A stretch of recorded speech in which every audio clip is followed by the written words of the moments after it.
debate finally over? Did you win?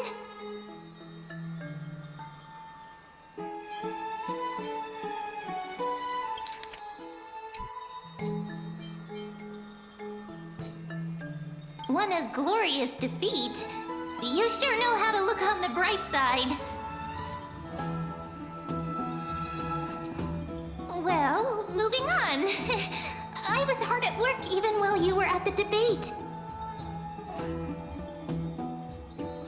I borrowed a mountain of books from Cass to see if I could find a way to solve your problem. Let's see. I still have... only 32 books to go.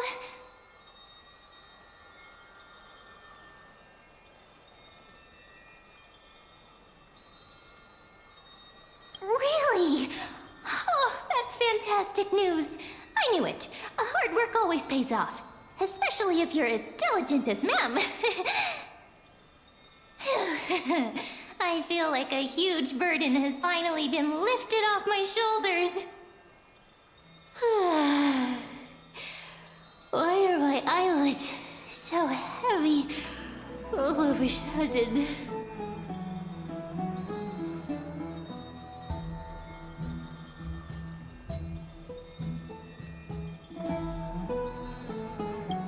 You're right. Then I'll go back to...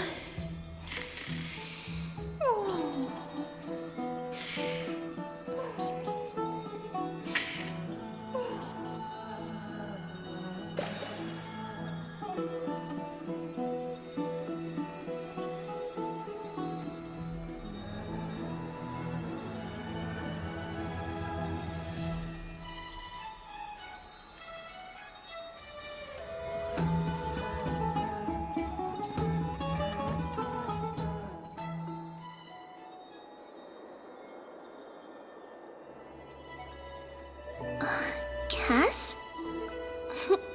What a surprise. Lady Treeby. Is something troubling you? I just wanted to speak to Lady Trian for a bit before I set off. No matter how breathtakingly beautiful Styxia once was, the place is now the domain of the departed. There is no telling what we'll encounter there. I don't want to have any regrets. Has anyone told you that your eyes are sparkling today? Is that a figure of speech? In the past, when you did smile once in a while, all of us could see that your heart remained troubled even as you smiled. Lady Treeby, you know perfectly well that see you tomorrow is nothing but a white lie. I hope your toughness is not a mask hiding a lonely heart. Cass, you hardly ever talked of your past. None of us knows what you went through apart from Maggie. But we know it must have been filled with pain and hardships, as it is the fate every Chrysosaur is destined to live out. We are just happy for you that the core flame you're meant to inherit has finally surfaced. Isn't it a little too soon to say that? But you already know where tomorrow is, don't you? There is no need to rely on anyone else. Just give it your all and leave no regrets. We have always believed that your embrace is just as warm as everyone else's. Because we embrace others to comfort them. And Cass, you're the kindest Chrysosaur we know. Thank you, Lady Treeby. This feeling... it's hard to put into words. I suddenly found myself with so many wishes. So much I want to accomplish before setting off. Then go do it, Cass. Trian was actually working on a surprise gift for you. It's a pity she didn't get to finish it. But now Trinan and I are working on it, and we'll make sure to give it to you. So, let's meet back here when you return from Styxia. Safe travels. See you tomorrow!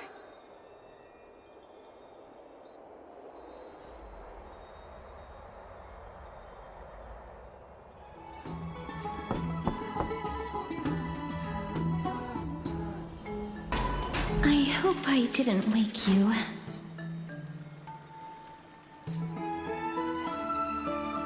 Huh? No. I'm here because of private matters, actually. If it isn't too much to ask, I'd really like it if you could come along with me to retrieve something.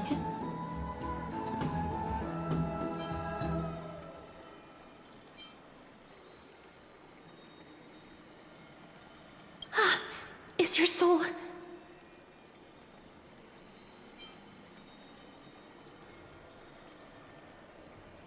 Huh? But I can still sense your soul here. Ah, sorry. I didn't realize it was a joke. It isn't a long way from here. Shall we? I want to vote! Tell me how I can vote! Take your ceramic shard, engraved with the Kethali rune, select the Council of Elders in your heart, and pray silently until the shard registers your choice. Then toss it into the Dolium.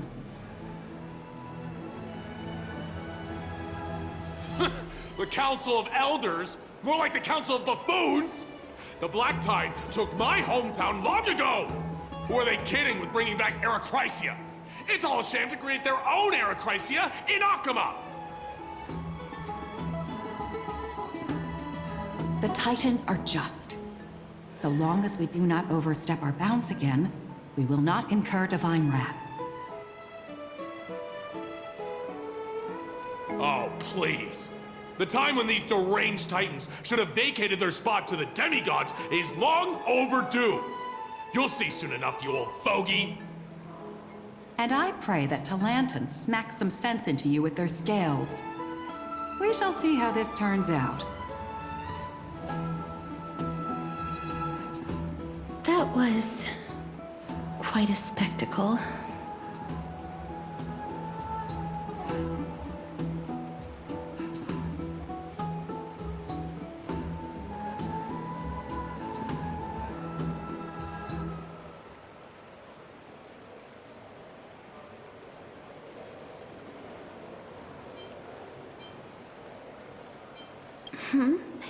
You're interested in that? Well, you'll feel right at home in Akama then. To this day, I still find it almost unreal that Akama is the only place illuminated by light amidst the crumbling ruins of Amphorius. And its people are even holding votes to reconcile differing opinions. This peaceful sight is making me forget that this is the end times.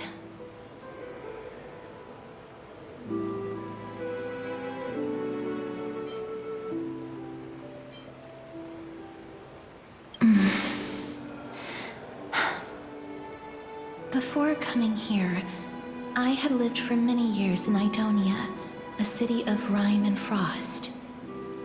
The people there were devotees of Thanatos, and were well known for their unique burial rites and traditions. Traditions that I played a major role in.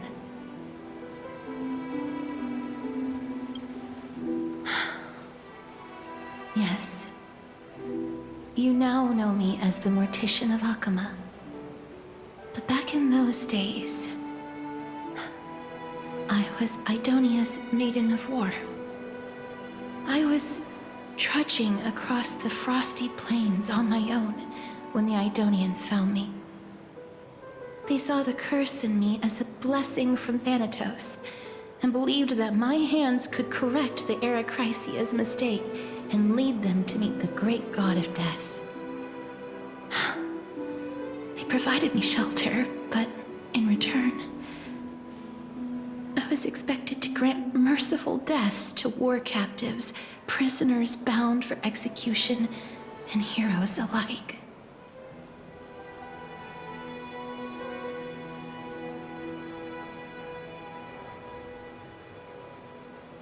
Is that how you see it too? But no matter how kind or cruel the means, nothing can change the essence of death. Taking away someone's life is never worthy of religious worship.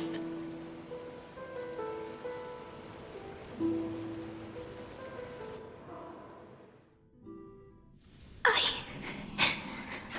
can't do it. Their voices, they pierce my ears. The pleading, the thanks.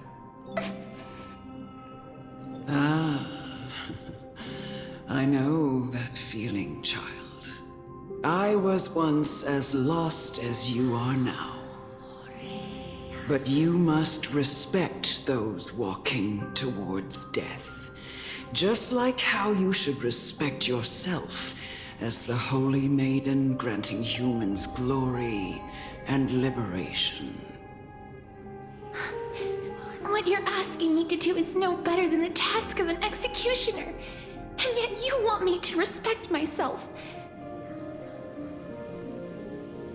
No matter the titles, I am still taking away human lives. This won't be the first time that Edonia's fanatical nether warriors have faced death. On the contrary, recruits new to the battlefield often run away from their first fight. Death is the mightiest and gravest power in this world. The fact that you can wield it means you are deserving of respect. That's such a twisted reason. Then let me tell you a story. In Idonia, the great swords commonly used by executioners are called Draconian, in memory of Drakon, an elderly executioner. The sword has 3 air holes along its body. If the sword is swung down swiftly and accurately, the holes would make no sound, and the executed would also depart this world quickly and painlessly. But should the executioner have any hesitation, the holes would produce a piercing whistle. On that cue, the screams of the executed are sure to follow. Every executioner after Drakon is to hone their sword skills every day in preparation of future executions. Every swing of their blade must be more resolute than the last, for failing to do so will bring pain. Pain for the dying, as well as pain for themselves. No. I can never get used to this. You misunderstand, child. I am not telling you to get used to it. I'm asking you to consider the source of the dead's suffering and use that knowledge to fortify your future touches with more and more determination. Go, walk with the dead and love them as you love life. Then you'll no longer hear those noises.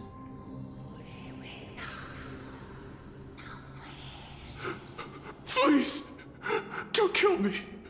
I don't want to die.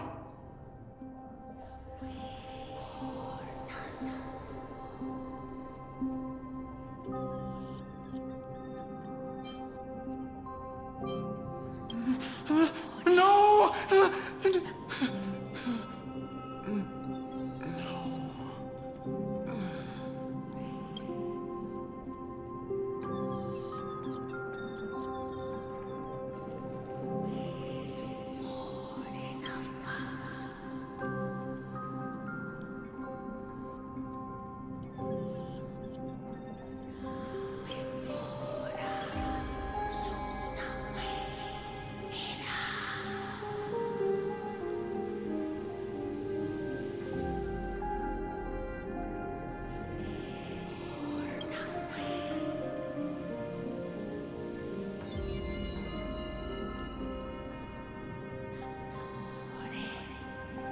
May you gain some insights through his sacrifice.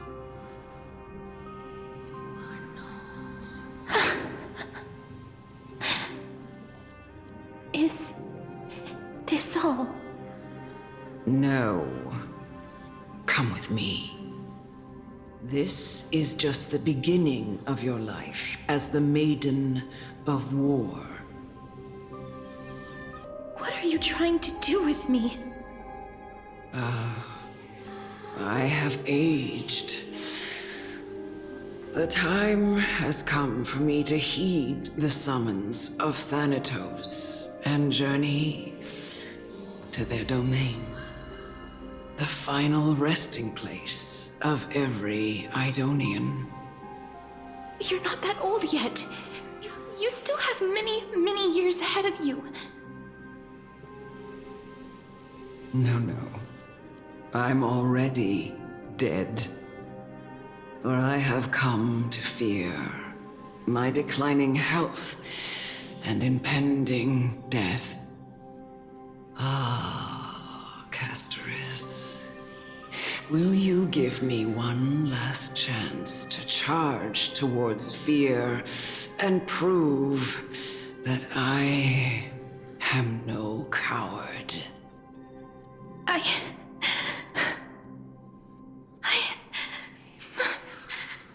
can't take this anymore! Child, it was I who brought you here from the frosty plains and set your farcical fate in motion. It was also I, Chief Executioner of Idonia, who forced the heavy duty of executing others onto you. I've always known that you have doubts and even anger about my faith and about me. I never had a choice. Indeed. We essentially abducted you. Yet you can end any sinful life with just a touch of your fingers. Shouldn't it be easy for you to escape from here? I'll never do that. It doesn't matter how lightly the Idonians take death, or how readily they accept it. I simply can't do it.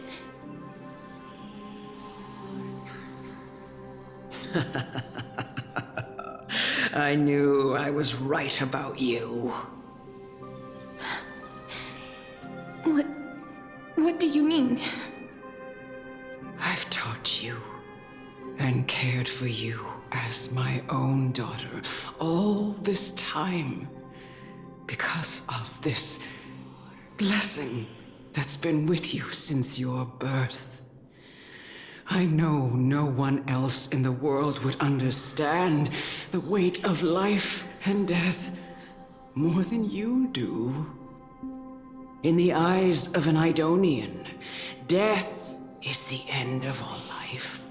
A destination we will all eventually reach. Humans should not resist it, but learn how to face it. You can only live your life to the fullest after understanding this principle. And when you do, even if you eventually leave Idonia's protection, even if you must carry the curse forever, you can live with your head held high, like everyone else. No! How can I? Come now. It's time. I've already taught you all that I know. Show me that you are a fitting holy maiden. Or at least, that you possess the resolve to become one.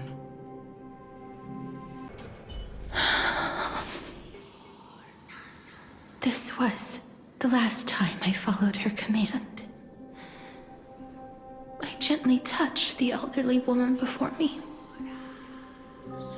The executioner, who had seen too much death, died the same way as everyone else. A gasp for air, a wistful look in her eyes, and a barely perceptible tremor in her fingertips. Elder Amunet, the person who tried to teach me about death, ultimately vanished like dew in the morning mist. She spent her life embodying the beliefs of the Idonians, and when death finally came, she embraced it exactly as their doctrine had taught. I have nothing but respect for her. I erected a cenotaph in her honor in the marshes outside Idonia's city walls with the others I had laid to rest. Then, I set out once more in search of Thanatos. It was a long, long journey. I heard so many discussions about death along the way. Life finds meaning in death. The world improves because there is an end. It seems the most terrible darkness in this world. Everyone talks about its heavy weight. Some resist it, some worship it, and some even revere it. How did a disappeared titan become the deepest fear of humankind? And why do they haunt my dreams? I continued my travels to seek an answer. Initially, I was running away. Then, I started searching for it. And now, at the end, I just want to know if my touch, if my embrace, can do more than taking things away. Can I make anything? Can I leave anything behind? I don't want to die. Please, I'm begging you, just let me go. I don't want to die, please. I don't want mercy like this. Just let me go. I need it. I don't...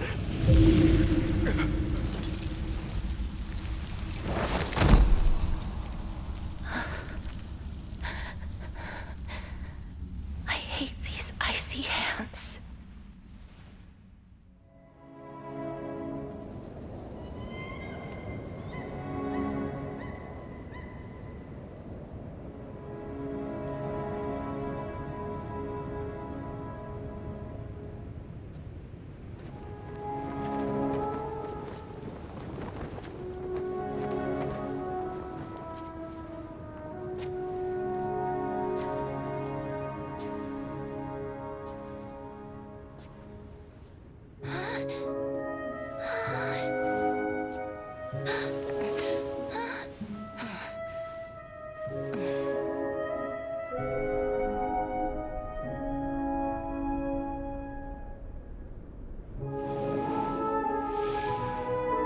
Get it over with.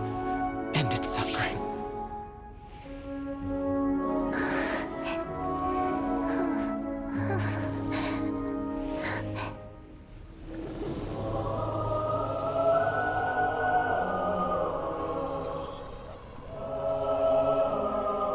The Reaper has blessed your hands. Only you can grant them peace.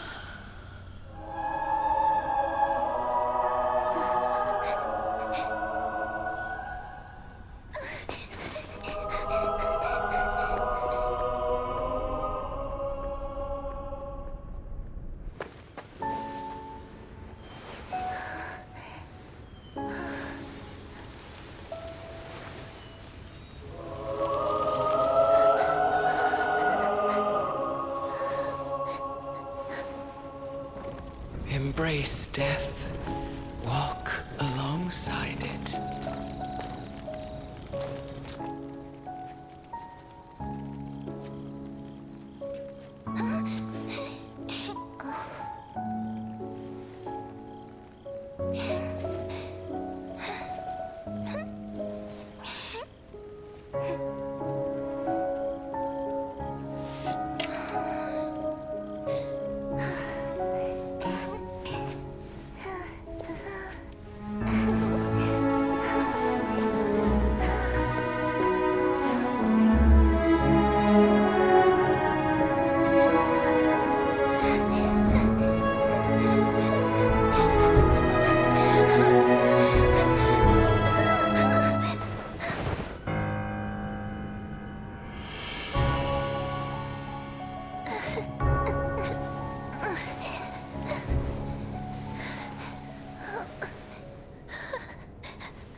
Is that you, Casteress?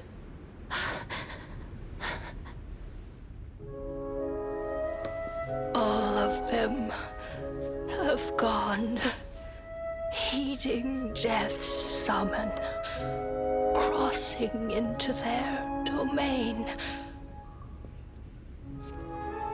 I must go too. I don't fear it, just I have some regrets.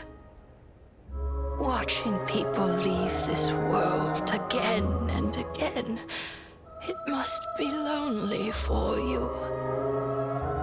You must want to desperately embrace them before they go. I can't. These hands, they're too cold.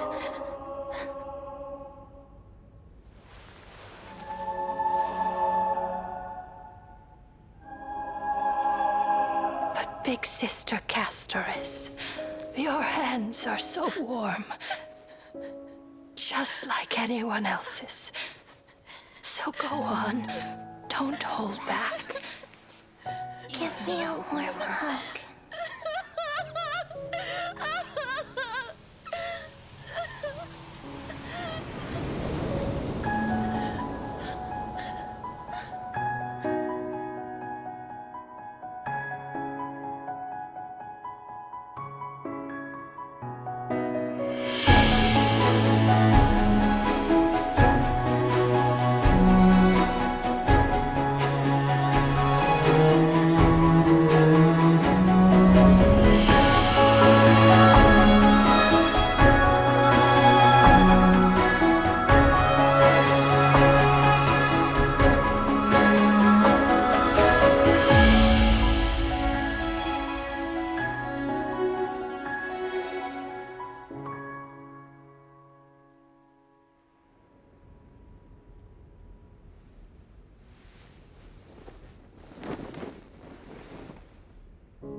Can hands like these really be warm?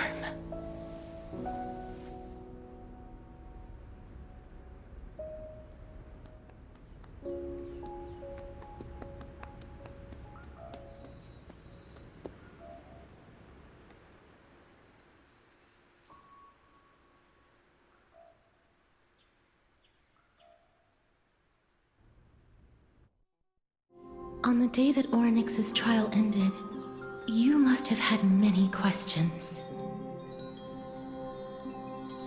I felt just as confused. Why, as someone from beyond the sky, were you so cruelly dragged into Amphorius's fate?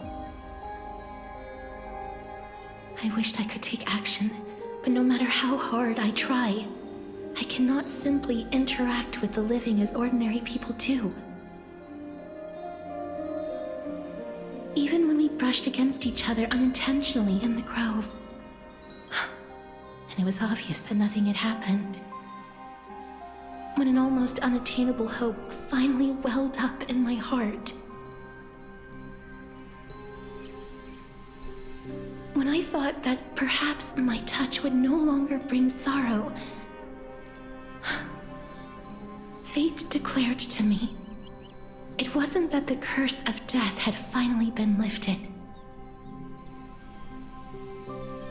but that your soul no longer belonged to this world, and there was nothing left for my hands to take. Nothing. And did I really think this time would be any different? It's not that I don't understand this reality, just that I'm unwilling to accept it. Having walked such a long road, I am still unable to find the answer to life and death. I am resigned to eternal despair. Anything I wish to hold on to, death will inevitably wrest from my grasp. From that moment on, I lacked the courage to confirm it again. Until Ornyx laid bare the cruel truth before us.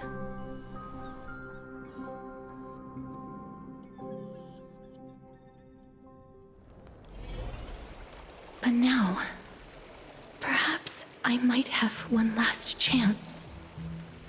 Long ago, Trinan read a prophecy to me.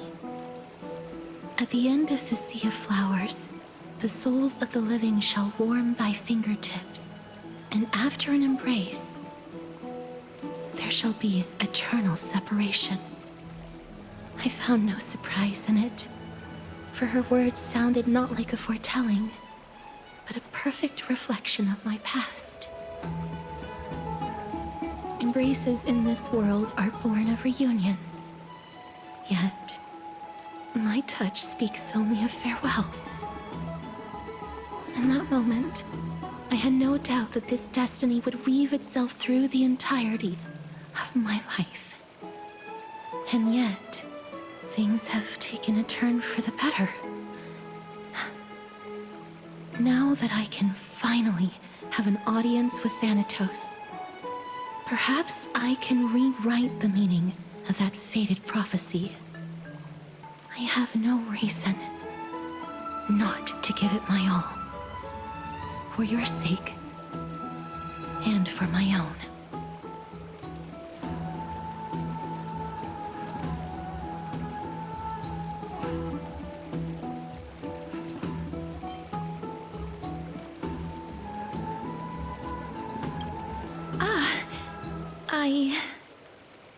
I'm sorry.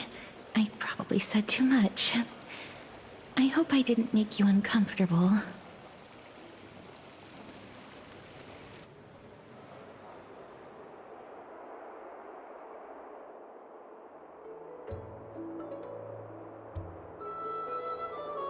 Let's put that aside for the moment. We've arrived. I want to retrieve a small gift I specially prepared for you. I made it myself, like the trinket I gave Lady Trian. I want to leave something for everyone, if possible. The journey to seek an audience with the Death Titan cannot be an easy one. I want to make full use of every moment I have before we depart, so that I don't have any regrets.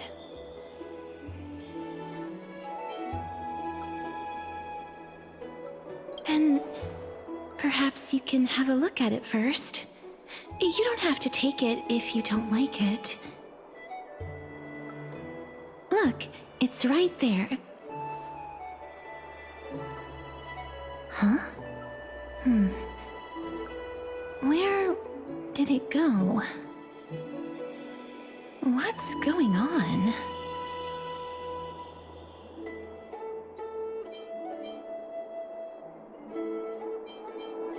This is the coin of Zagreus and a slate. So it's her. No doubt about it.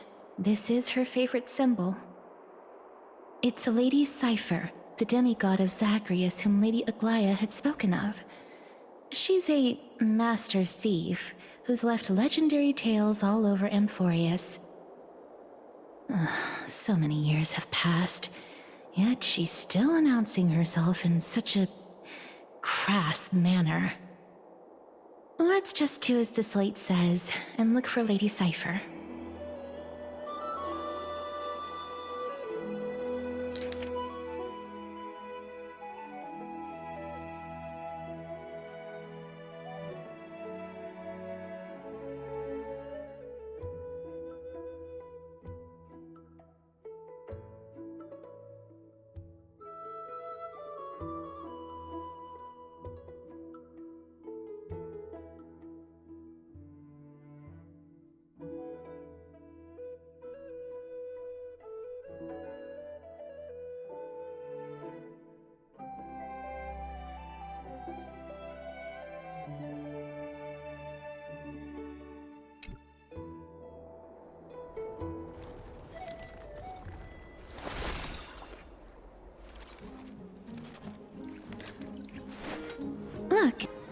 This is a trick she left for us.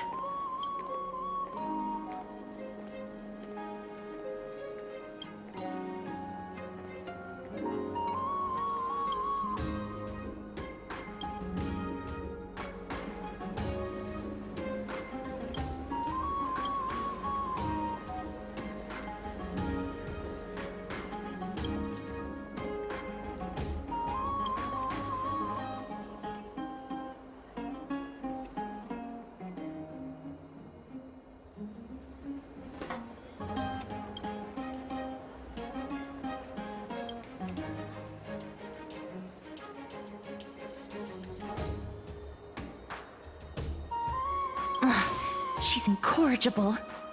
Follow me.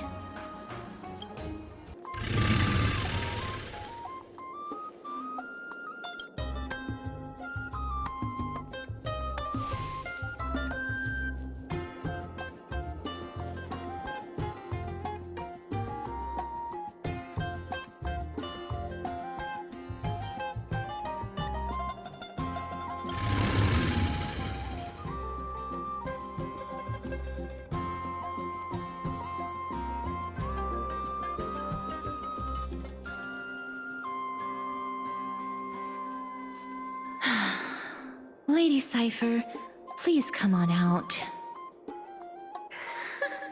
You're still careless as ever. Shouldn't you keep such a precious gift near your bosom? Since you know it's a gift for someone else, please give it back to me. Stop hiding among the people and letting the wind carry your voice. Now, since I know it's a gift, that just means I need to milk its worth. The children of the wind never stay for long in one place. Unless your offer is tempting enough to still the wind. What say you? Name your price. I'll give you however much you want.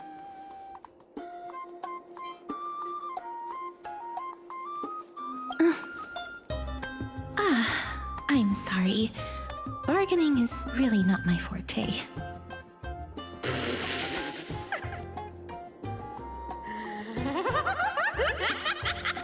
No wonder they call you Princess Homebody. Why don't you two come over to my place? It'll make a better venue for proper business discussions. You can find where I live through the winds I've sown. Right. Piece of cake. I can do that even if I can only sense your soul. All right, I'll see you there. Oh, by the way, everyone cool with me collecting a deposit before we reach an agreement, right? Now, come this way.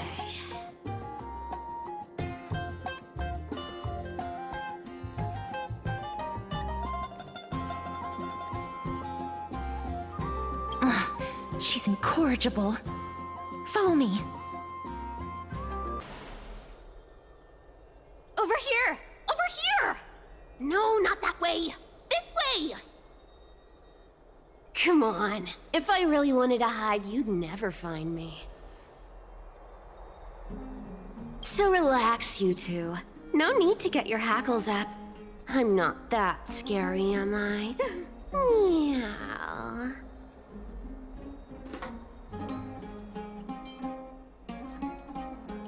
Whoa, that upset? Calm down. I'm just putting on a show with the meowing. Some people might have been into that a millennium ago, but it's long since gone out of style. Loosen up, buddy. Shall we get down to business? Give me the jewelry piece first, or everything's off the table.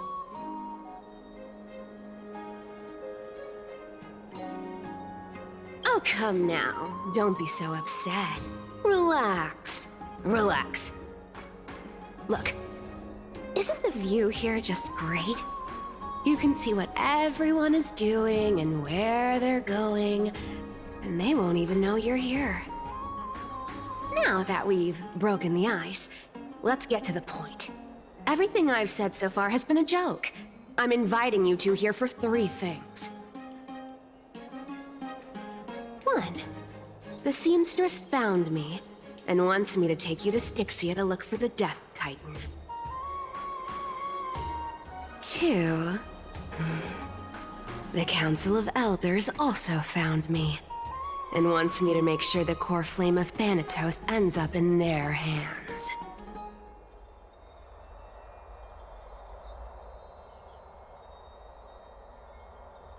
And last, but not least, I'm telling you that I'm not interested in doing either of those things. Don't go look for the Death Titan. The end.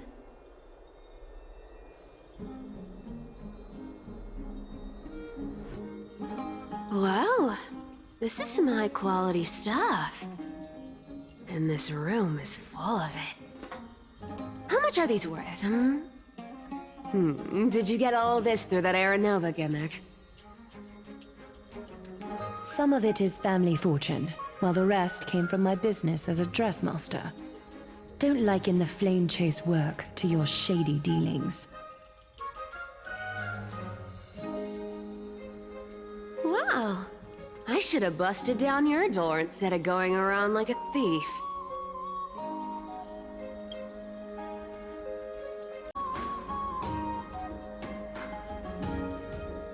Well, spill. Why are you giving me so much money? Payment for doing work. You're worth this much. Did you forget my stance to all this? I thought I made myself very clear. You wish to run away. Run away from your responsibilities, from the prophecy, and from your destiny. You shall walk with greed and die over petty change. I understand this prophecy weighs on you immensely. That is why I have never approached the demigod of trickery for running away. But I need you right now, so don't turn me down. You know, maybe the gods got your tongue with their golden threads, Aglaya. I'm not hearing any sincerity in your words. Give me a reason why you're bowing your noble head to me. We lost Trian. Oh. The divine power of passages is running out. I need another demigod to escort Castoris and help her fulfill her lifelong wish. Oh, I get it now. You're sending Castoris to her death. And you want me to die with her. This is Castoris's own request. I have never seen her so determined. She brought this up herself? You're not pulling my leg. She's also made up her mind to leave her confused past behind. As will you, Cypher, when you finally make up your mind. Don't be so sure. Time is hard in the likes of you and I. But Castoris remains pure as driven snow. She can always turn back before the end, you know? Maybe she'll remember Trian's sacrifice. Maybe she'll remember the countless martyred Chrysos heirs. Maybe she'll remember you, with your one foot in the grave. I ain't as optimistic as you about what she'll want to do. Tell you what, why don't I take this room of treasures as a security deposit, and we make a bet? Go on. I bet she'll change her mind and turn back. Now, if I lose, I'll do what you want me to do. Return this deposit to you, plus giving you another room full of treasures. How does that sound? You sound like you have all the confidence in the world. In that case, let's make a pact with those conditions. I hope you're prepared to lose it all. In In conclusion, I want to win. So I hope you two can give up on going to Styxia. I'll give all the treasures in that room to you. And you can split it between yourselves however you want. What do you think? Tempting, right?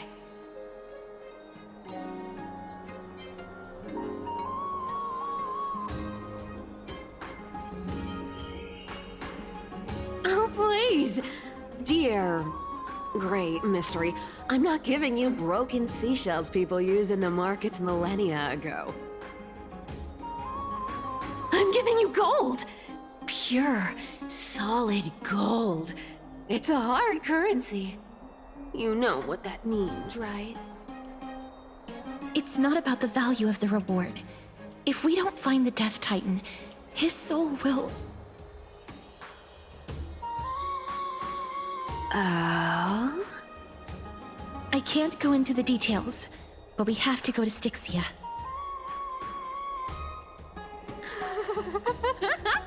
I really don't get how.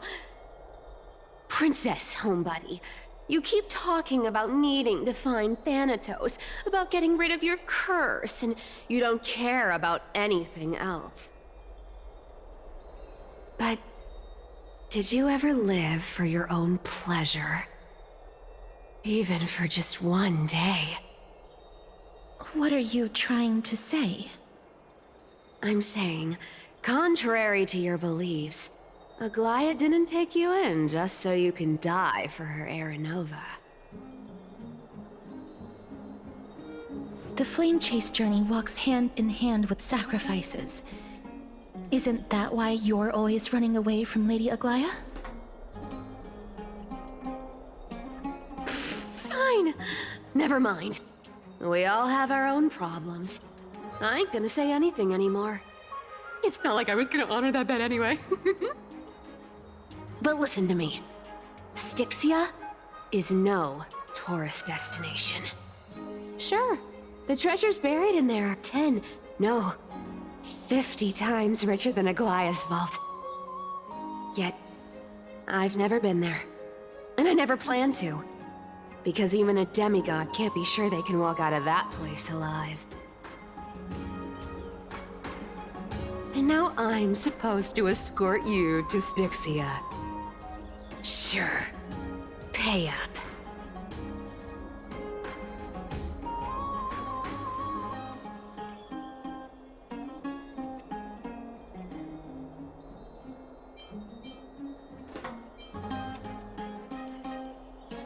Her payment was in gold and precious stones, which only covers the living passenger. You need to pay me as a member of the dead. I don't like this. However, I have lived a longer life than most people. Though I'm not as good at doing business as Lady Aglaia, I still have some savings.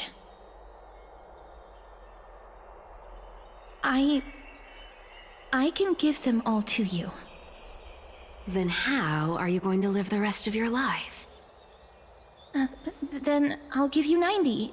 No, 80%.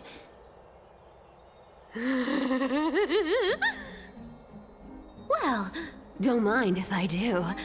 80% of Castrus's savings and a bottle of dew of divine blood. Not a bad trade.